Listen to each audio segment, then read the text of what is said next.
संपूर्ण बाइबल पुराना नियम भाग तीसरा मनुष्य के पापी हो जाने का वर्णन। यहोवा परमेश्वर ने जितने बनैल पशु बनाए थे उन सब में सर्प धूर्त था। उसने स्त्री से कहा, क्या सच है कि परमेश्वर ने कहा तुम इस वाटिका के किसी वृक्ष का फल न खाना? स्त्री ने सर्प से कहा, इस वाटिका के वृक्षों के फल हम खा सकते हैं, पर जो वृक्ष वाटिका के बीच में है उसके फल के विषय में परमेश्वर ने कहा है कि न तो तुम उसको खाना और न उसको छूना, नहीं तो मर जाओगे। तब सर्प ने स्त्री से कहा, तुम निश्चय न मरोगे, वरन परमेश्वर आप जानता है कि जिस दिन तुम उसका फल खाओगे उसी दिन तुम्हारी आंखें खुल जाएगी और तुम भले बुरे का ज्ञान पाकर परमेश्वर के तुल्य हो जाओगे।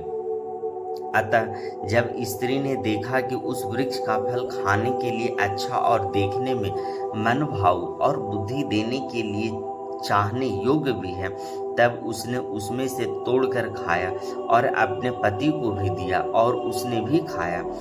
तब उन दोनों की आंखें खुल गई और उनको मालूम हुआ कि वे नंगे हैं, इसलिए उन्होंने अंजीर के पत्ते जोड़ जोड़ कर लंगोट बना लिया।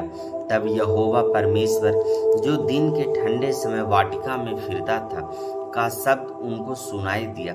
तब आदम और उसकी पत्नी वाटिका के वृक्षों के बीच यहोवा परमेश्वर से छिप गए। तब यहोवा परमेश्वर ने पुकार कर आदम से पूछा, तू कहाँ है?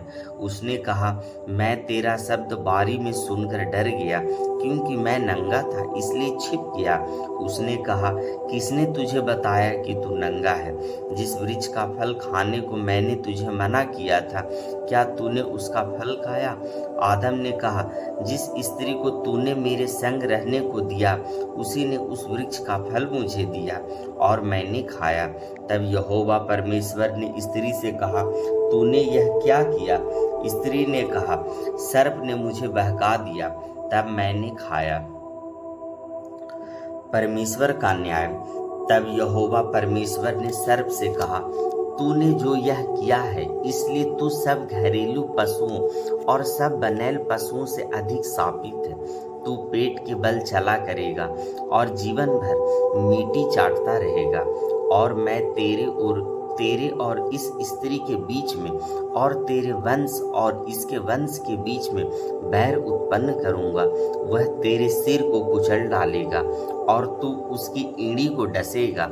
फिर स्त्री से उसने कहा, मैं तेरी पीड़ा और तेरी गर्भवती होने के दुख को बहुत बढ़ाऊंगा। तू पीड़ित होकर बालक उत्पन्न करेगी और तेरी लालसा तेरे पति की ओर होगी और वह तुझ पर प्रभुता करेगा।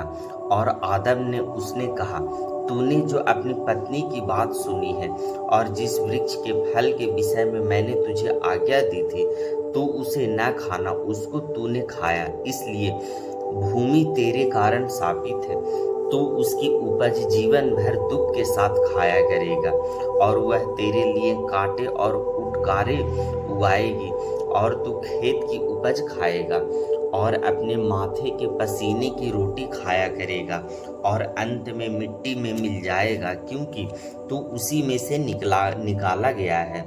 तू मिट्टी तो है और मिट्टी ही फिर भी मिल जाएगा। आदम ने अपनी पत्नी का नाम हव्वा रखा, क्योंकि जितने मनुष्य जीवित हैं उन सब की आदि माता वही हुई। और यहोवा परमेश्वर ने आदम और उसकी पत्नी के लिए चमड़े के अंग रखे बनाकर उनको पहना दिया। वाटिका से निकाला जाना। फिर यहोवा परमेश्वर ने कहा, मनुष्य भले बुरे का ज्ञान पाकर हमें से एक समान हो गया, इसलिए अब ऐसा न हो कि वह हाथ बढ़ाकर जीवन के वृक्ष का फल भी तोड़ के खा ले और सदा जीवित रहे। इसलिए यहोवा परमेश्वर ने उसको अदन की वाटिका से निकाल दिया और वह उस भूमि पर खेती करे जिसमें से वह बनाया गया था। इसलिए आदम को उसने निकाल दिया और जीवन के वृक्ष के मार्ग का पहरा देने के लिए अदन की वाटिका के पूर्व की ओर करूबों और चारों ओर घूमने वाली ज्वालामय तलवार को भी नियुक्त कर दिया। कैन और हाबिल। जब आदम अपनी पत्नी हव्वा के पास गया तब उसने गर्भवती होकर कैन को जन्म दिया और कहा, मैंने यहोवा की सहायता से एक पुरुष पाया है।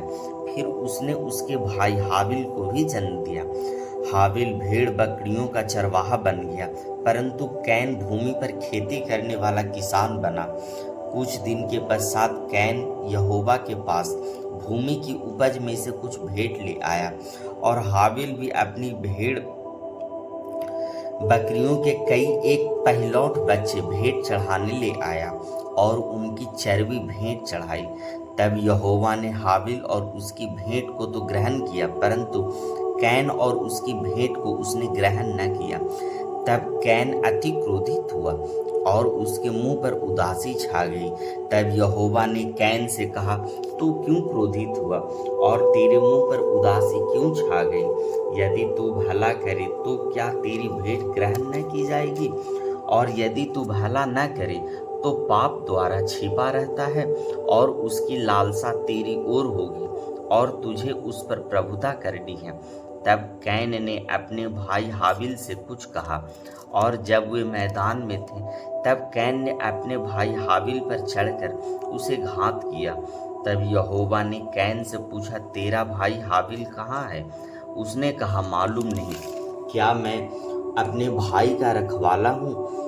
उसने कहा, तूने क्या किया? तेरे भाई का लहू भूमि से मेरी ओर चिल्लाकर मेरी दुहाई दे रहा है। इसलिए अब भूमि जिसने तेरे भाई का लहू तेरे हाथ से पीने के लिए अपना मुंह खोला, उसकी ओर से तू शापित है। चाहे तू भूमि पर खेती करे तो भी उसकी पूरी उपज फिर तुझे न मिलेगी, और पृथ्वी पर भटकने वाला और भगोड़ा होगा।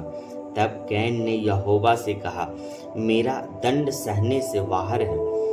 देख, तूने आज के दिन मुझे भूमि पर से निकाला है, और मैं तेरी दृष्टि की आड़ में रहूंगा और पृथ्वी पर भटकने वाला और भगोड़ा रहूंगा, और जो कोई मुझे पाएगा मुझे घात करेगा।